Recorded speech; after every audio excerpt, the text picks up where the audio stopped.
I am currently digging potatoes out of the ground in the middle of February, something that would be impossible in the frozen part of Canada that I come from. I usually dig out all of the potato crops in the autumn, but I have been experimenting with leaving them in the ground for longer.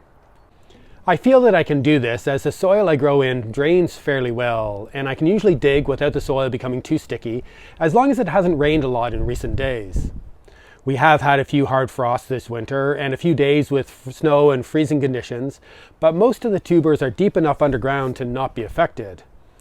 Most of the potatoes I've been digging up are in great condition, probably better than they would have been if I dug them up earlier and stored them in my cellar for the past 4 months. Any tubers that rotted were less likely to affect the rest of the crop, which is something that has ruined a lot of potatoes I've stored in the past. I used to have more slug damage if I left potatoes in the ground for longer, but there has been less damage lately, probably because I'm growing less susceptible varieties and I'm getting better at slug management.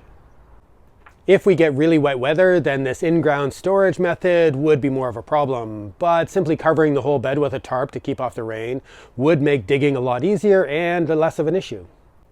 And covering the bed at the end of the season would also kill off any weeds and prevent birds and other animals from pulling out any tubers that were near the surface.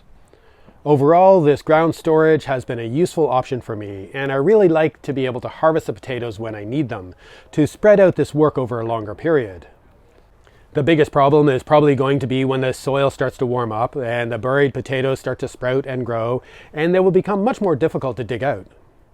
So I should probably do the work fairly soon to dig the rest of the crop out of the ground, while it is hopefully still cool enough to be able to store enough potatoes to last us for the next few months, and then to share the surplus with our community while the potatoes are still in really good condition.